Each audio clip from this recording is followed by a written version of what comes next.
Bienvenidos y continuamos con tecnología de programación. Sin duda, en la materia, el paradigma orientado a objetos es muy importante y vamos a hablar mucho de él. Vamos a hablar de qué elementos los componen, cómo se relacionan y un montón de cosas más. Pero para poder hablar del paradigma orientado a objetos, primero tenemos que conocer la historia del paradigma y cómo es o qué cosas pasaron que nos llevaron a nosotros a tener el paradigma orientado a objetos.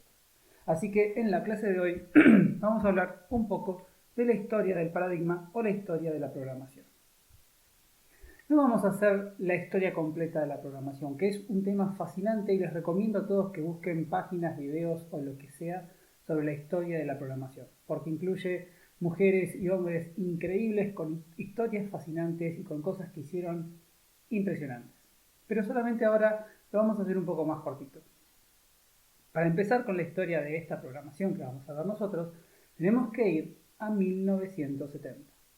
Y en 1970, así era como se vendía una computadora. Thank you. Good morning. Good morning. Good morning, You Mr. come into your Barnes. office, grab a cup of coffee, Morning, Fred. and a Xerox machine presents your morning mail on a screen. What's the mail this morning? This one looks interesting. Let's take a look at this. I'm going to need a couple of copies of this. Push a button, and the words and images you see on the screen appear on paper. Oh, thank you. Thank you, Fred. You know, Fred, I think everybody on the routing list should see this. Push another button, and the information is sent electronically to similar units around the corner or around the world. This is an experimental office system. It's in use now at the Xerox Research Center in Palo Alto, California. Soon, Xerox systems like this will help you manage your most precious resource, information. Anything else? Flowers. Well, what flowers? My anniversary. I forgot.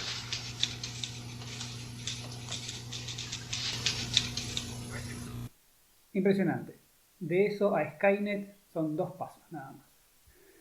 Pero básicamente la situación era la siguiente. En 1970 empezaba a aparecer la idea de la computadora personal. No estábamos hablando todavía del concepto de una computadora en cada casa. Eso todavía no había pasado. También se estaba empezando a pensar en eso, pero todavía no.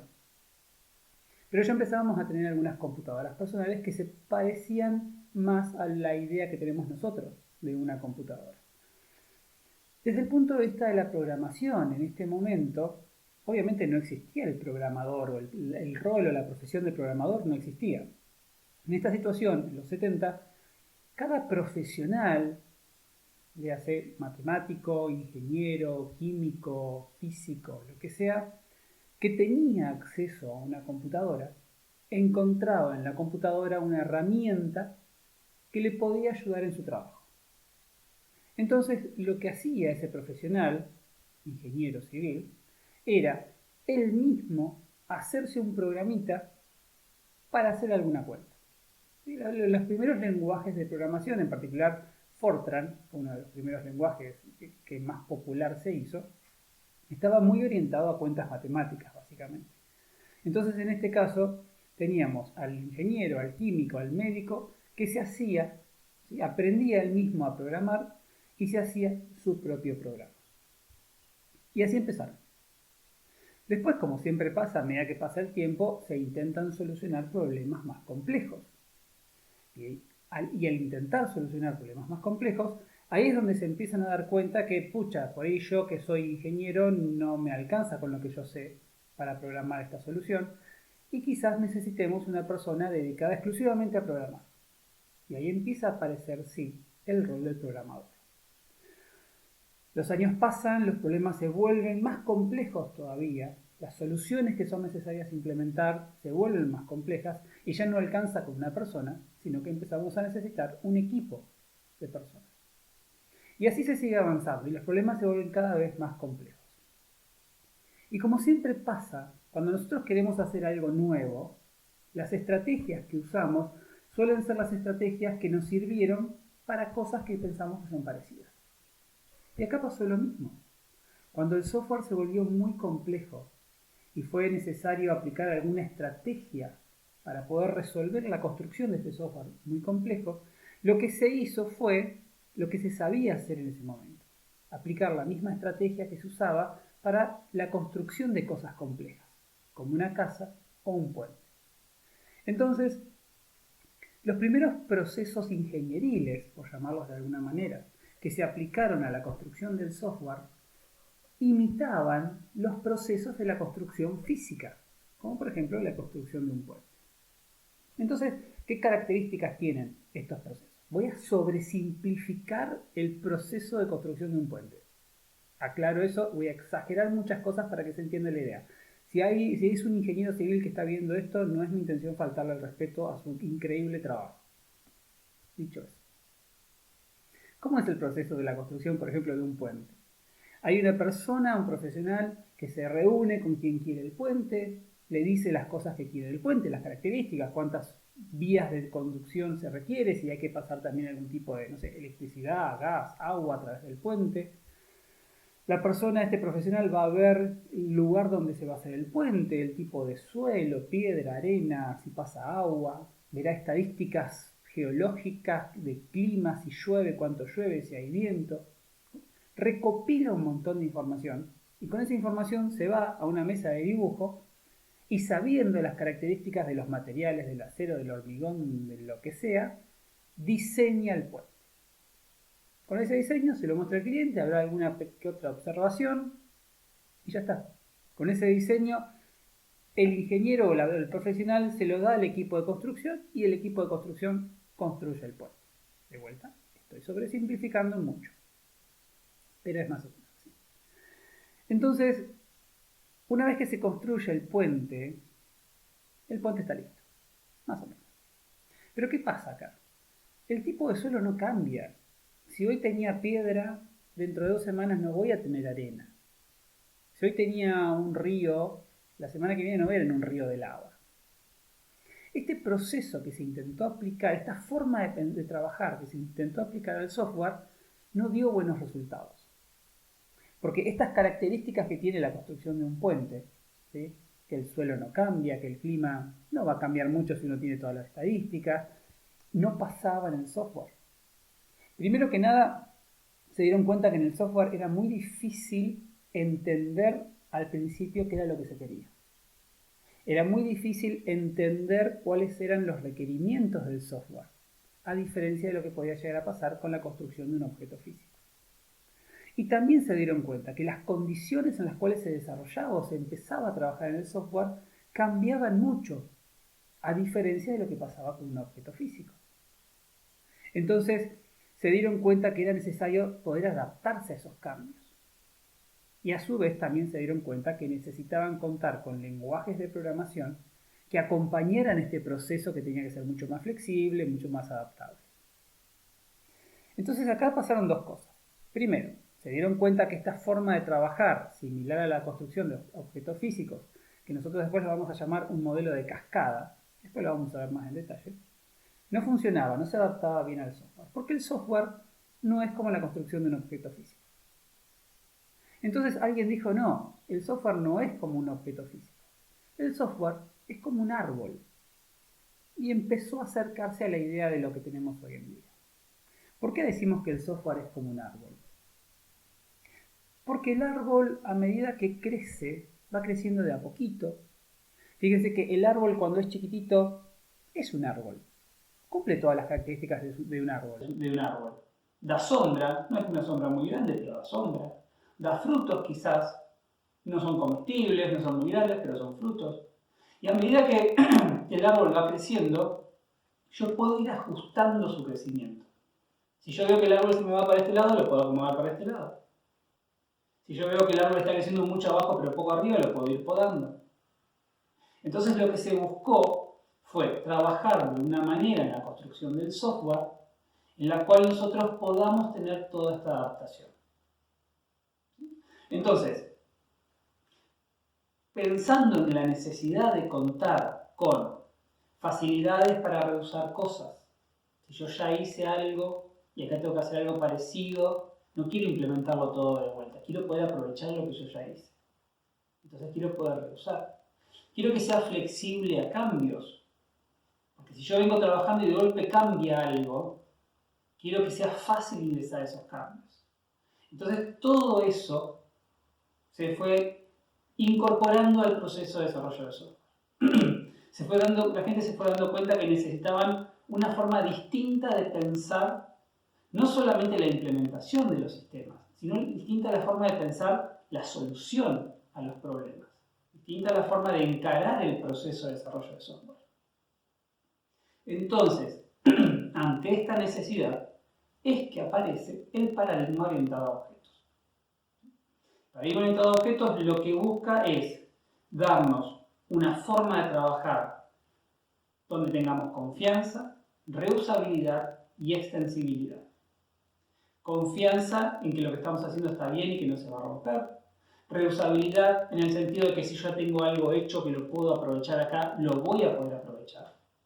Y flexibilidad en el sentido de que si yo tengo que ingresar un cambio, tiene que ser fácil ingresar ese cambio. Y el paradigma buscó hacer esto de esta manera. O sea, presentó una manera de pensar la solución, el diseño, que es lo que nosotros vamos a llamar, que quería favorecer todo esto.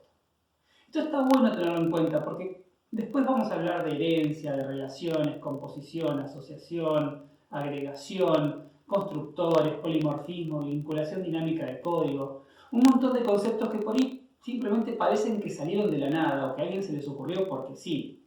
Y en realidad son todos conceptos que están asociados a la necesidad por la cual surgió el paradigma. La herencia lo que busca es facilitar la extensión, el agregado de cosas. La idea de tener una clase donde yo tengo los métodos pero no tengo acceso a la implementación, todo eso tiene que ver con la confiabilidad. Entonces, un montón de cosas que vamos a ver más adelante, que ustedes ya estuvieron usando en HIPPO y en estructuras, no salieron de la nada, salieron de una necesidad. Y muchas veces está bueno entender cuál es la necesidad atrás de las cosas. Entonces, el paradigma vino a intentar ayudar en la construcción de un software mucho más complejo. El paradigma orientado a objetos no es la solución perfecta a todo. Eso es muy importante que lo dejemos en claro desde un principio. ¿Sí? Primero, no hay soluciones perfectas. Y la mejor forma de darse cuenta que no existen las soluciones perfectas es viendo que hay otras soluciones. Algo que yo siempre digo, a mí me gusta mucho usar Linux, pero Linux no es el sistema operativo perfecto. Y la razón por la cual yo sé que no es el sistema operativo perfecto es porque existe Windows. Si Linux fuese perfecto, no existiría nada más. Y sin embargo, existen otros sistemas operativos. Es una discusión muy amplia el por qué existen, pero claramente hay gente que lo elige. Entonces, si hay gente que lo elige, no es perfecto Linux. Lo mismo pasa con el paradigma orientado a objetos. ¿Sí? Nosotros vamos a ser muy fanáticos del paradigma a lo largo de la materia, pero tenemos que ser conscientes de que el paradigma no es perfecto. ¿Por qué no es perfecto? Porque el paradigma no soluciona todos los problemas. No todos los problemas se solucionan con un paradigma orientado a objetos. Algo que se ve cada día más desde hace varios años es que tenemos una computadora por todos lados. Yo tengo una computadora acá, tengo una computadora en el celular, tengo una computadora acá, hay una computadora en el microondas. Cada una de esas computadoras tiene un programa, tiene un código que está solucionando un problema. Pero ese problema que está solucionando no necesariamente es un problema orientado a objetos. Estoy muy seguro que el software que ejecuta mi microondas no tiene clases, ni herencia, ni vinculación dinámica de código. Porque para ese problema en particular, el paradigma no era la mejor solución. Y más aún, vamos a ver que hay problemas, que tampoco esto es blanco y negro. ¿Se puede hacer o no se puede hacer con el paradigma? Vamos a ver que hay problemas que no son 100% orientados a objetos. Entonces, los vamos a solucionar con un paradigma orientado a objetos, pero en algún punto quizás tengamos que hacer algo que no va perfectamente de la mano con el paradigma. Está perfecto, son cosas que pasan. A lo que son las prácticas, a lo que son los ejercicios que vamos a resolver, siempre vamos a intentar que sean lo más orientados a objetos posible. Con los proyectos, ahí vamos a ser un poco más flexibles. ¿Está bien? Y fíjense que estoy hablando de paradigmas, no estoy hablando de lenguajes todavía, porque ese es un paso siguiente. El paradigma es una forma de pensar. De vuelta, es una forma de pensar cómo nosotros construimos una solución. Una vez que nosotros pensamos cómo construimos la solución, tenemos que construirla. Y ahí es donde aparecen los lenguajes de programación. nosotros vamos a usar Java. Decimos Java es orientado a objetos. Sí, no es 100% orientado a objetos en el sentido de que Java no implementa todo lo que dice el paradigma. Porque el paradigma dice cosas, es un libro que dice esto hay que hacerlo así, así, así, así, así. Java no hace todo, hace mucho, pero no hace todo. Hay otros lenguajes que también implementan el paradigma, no al 100%, y hay otros lenguajes que lo implementan al 100%. La idea, mi intención a lo largo de la materia, no es quedarnos solamente con Java. Está bueno ver que el paradigma nos presenta el concepto de clase, el concepto de herencia, que Java tiene clases y herencias, pero también C#, también Python, también Dart. Hay un montón de otros lenguajes que también lo tienen y está bueno ver cómo cada uno puede llegar a hacer algunas cositas diferentes. Y algunos lenguajes por ahí hacen cosas que otros lenguajes no las pueden hacer. Así que de vuelta, aunque vamos a usar mucho Java y en la práctica van a trabajar con Java y el proyecto que yo les voy a pedir va a ser en Java, es importante que no se casen con un lenguaje, porque de vuelta no existe el lenguaje perfecto. Entonces, resumiendo un poco todo lo que estoy hablando. Allá por los 70 arranca la programación, donde cada profesional programa, no existe el programador, pero lo que termina motivando la aparición del paradigma es que empezamos a avanzar o a incrementar la complejidad de los problemas que queríamos solucionar. Y en un punto, los problemas eran tan complejos que la estrategia que se usaba para resolverlos no acompañaba la construcción de la solución, no facilitaba la construcción de la solución. Entonces lo que se planteó fue, los problemas siguen siendo cada vez más complejos, necesitamos otra forma de pensarlo. Y esa otra forma de pensarlo fue el paradigma orientado a objetos. Que resultó ser muy bueno, sigue vigente hasta hoy en día. De vuelta, lo que pasa es que hoy en día tenemos aplicaciones de la computación en tantos otros lugares que eso requirió otros paradigmas, porque aparecieron otros tipos de problemas para resolverse. Y así es como llegamos al paradigma orientado a objetos. Entonces, lo que es muy importante, porque lo vamos a hablar en la próxima clase, cuando hablemos de los elementos del paradigma orientado a objetos, es no olvidarnos de vincular esos elementos a la motivación del paradigma. ¿Sí? De vuelta, no aparecen de la nada, sino aparecen por una necesidad. Y de eso se va a tratar la próxima clase. ¿Cuáles son las cosas que componen el paradigma? Vamos a hablar de eso, después vamos a seguir hablando un poquito de UML, ya después vamos a empezar a ver cómo diseñar soluciones a un problema. Cómo empezar a hacer los diagramas de clase, ese tipo de cosas. Eso es todo por hoy y nos vemos en el próximo video.